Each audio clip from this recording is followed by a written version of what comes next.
Salut, je suis Thibaut, expert comptable, et aujourd'hui, on va parler de l'iPhone 17, le nouvel iPhone.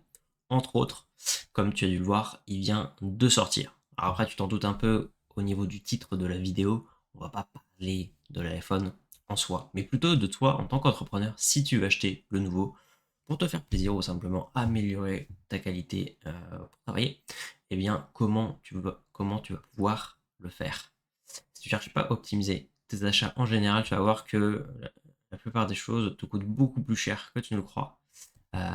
Et finalement, tu sors beaucoup plus de cash que tu devrais. Alors peut-être ça, tu le sais déjà, mais là, je vais te donner un exemple pratique avec l'iPhone.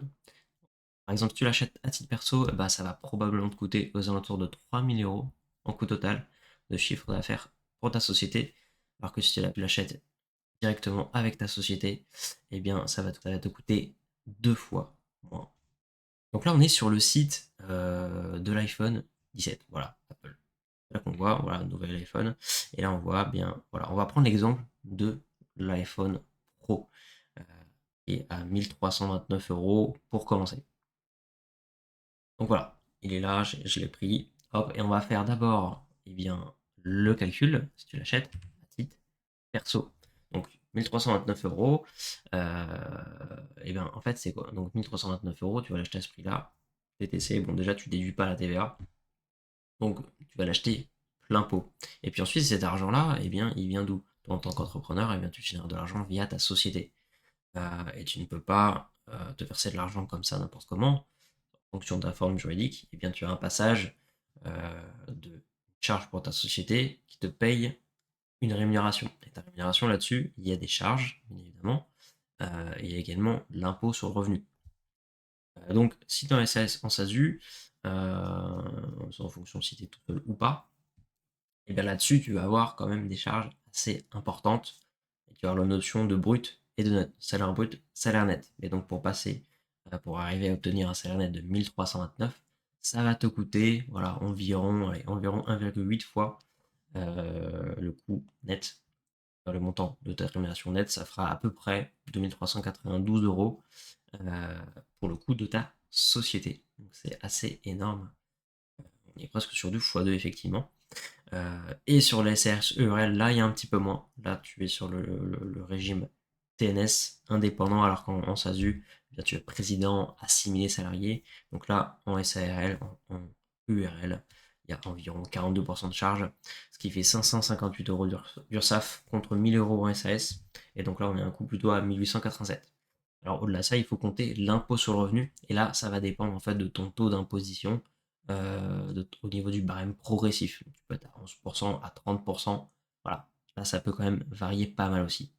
Et encore une fois, bon, je l'ai dit tout à l'heure, mais là-dessus, il n'y a pas de récupération de TVA. Alors, effectivement, le seul bénéfice, entre guillemets, que tu vas avoir ça avec ta rémunération, bah, c'est que ça va faire baisser ton impôt sur les sociétés au niveau du résultat fiscal de ta société. D'accord? Donc, soit 15 ou 25%. C'est pour ça qu'on ne va pas comparer la partie IS, parce que de toute façon, l'achat via la société va aussi faire baisser l'IS. Pas le même montant, vu que là, le coût est plus important, mais bon, est-ce que tu préfères payer plusieurs SAF, ce qui n'est pas nécessaire, et du coup payer moins de l'IS? Je sais pas, parce que là, on voit 42% d'URSSAF. Dans le cas de l'URL, on est probablement à 80% environ. Enfin, ça dépend, il peut y avoir des variations en fonction après de ce que tu as comme contrat, à côté en plus de la rémunération. Mais voilà, soit tu payes 558, 1000 € d'URSSAF, tout ça pour économiser 15 ou 25% d'IS. Voilà, tu vois ce qui est le plus intéressant pour toi, hein. Et voilà la comparaison via la société. Alors bien évidemment, un iPhone, c'est justifiable, l'usage professionnel. Voilà, communication, gestion, réseaux sociaux, voilà, il y a tout un tas de justifications pour le faire passer au niveau de ta société. Donc déjà, première chose, tu déduis la TVA. Déjà, ça réduit le coût affiché de 1329, ça le fait réduire à, voilà, le calcul 1107 €. Donc là, on passe de 1329 plus les cotisations URSSAF, donc dans le pire des cas 2392, on n'a même pas compté l'IR, on passe à 1107 €. Et bien sûr, voilà, ça fait baisser aussi ton résultat imposable à l'IS. Alors là, vu le coût, vu le prix, ça va être comptabilisé comme immobilisation. Donc en fait, c'est un matériel qui a une valeur supérieure à 500 euros. Et donc, en fait, la charge va être déduite sur plusieurs exercices. Donc là, souvent, un iPhone, on l'amortit, la charge est amortie, est étalée sur 3 exercices. Donc, c'est-à-dire que voilà, sur, eh bien, donc là, c'est la base hors taxe qui va compter en charge, pour le coup, parce que la TVA, ça va être déduite de la TVA collectée, entre guillemets, tu vas te la faire rembourser finalement, elle va collecter sur ton chiffre d'affaires. Et donc là, eh bien voilà, ça va faire 1107 divisé par 3.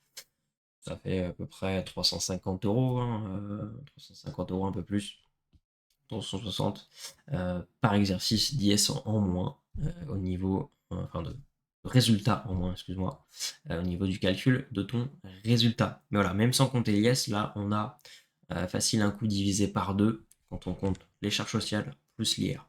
Ok, tu vois donc la différence. Et cette logique, en fait, elle est applicable pour toute dépense. Voilà, soit ordinateur. Je t'ai mis une liste non exhaustive ici pour te donner des exemples, mais voilà, on a ordinateur, écran, tablette, accessoires informatiques, accessoires bureautiques, casque, bureau, chaise, voilà, décoration, lampe, voilà, tapis acoustique, tout ça pour un petit peu aménager ton home office, voilà, en tant qu'entrepreneur sur le web. Si tu travailles de chez toi, eh bien, tu peux passer tout ça, forcément, les formations, abonnement, eh bien, presse, bien évidemment, même la machine à café, fontaine à eau, ça peut passer. Et donc, voilà, tu peux appliquer ça à tout ce type de dépenses-là, toutes ces dépenses déductibles. Ça veut dire que, entre guillemets, tu te fais plaisir, tu travailles mieux, et en même temps, tu réduis tes impôts. Bien sûr, l'objectif, c'est pas de dépenser plus, c'est de dépenser mieux. Et c'est ça qui va pouvoir, à long terme, c'est cette logique-là qui va pouvoir changer finalement eh bien, la gestion de ta trésorerie et la gestion de ton patrimoine. Tu vas économiser la trésorerie au lieu de les payer en impôts et tu vas pouvoir choisir ce que tu en fais. Ça peut être investir dans la croissance de ton entreprise ou alors épargner et investir dans ton patrimoine. Donc une bonne gestion de dépenses, c'est vraiment la première étape dans ta gestion financière et fiscale, et ça peut rapidement te faire économiser quelques centaines, voire même quelques milliers d'euros tous les ans. Et combiné avec des stratégies encore un peu plus avancées, et bien ça, c'est ce qui va faire la différence entre quelqu'un qui bosse dur, un entrepreneur qui bosse dur, qui fait du chiffre, mais dont la trésorerie elle stagne à cause bien, de tous les prélèvements sociaux et fiscaux, par rapport à un entrepreneur qui, lui, finalement, va construire un vrai patrimoine parce qu'il va avoir une gestion, une stratégie financière et fiscale rodée. Ok. Alors, si tu veux mettre en place une stratégie financière et fiscale, je t'invite à t'abonner à ma chaîne parce que c'est exactement le type de contenu que je partage ici. Et en tout cas, merci d'avoir regardé cette petite vidéo. Je t'invite à liker la vidéo pour donner un petit peu de force et je te dis à la prochaine.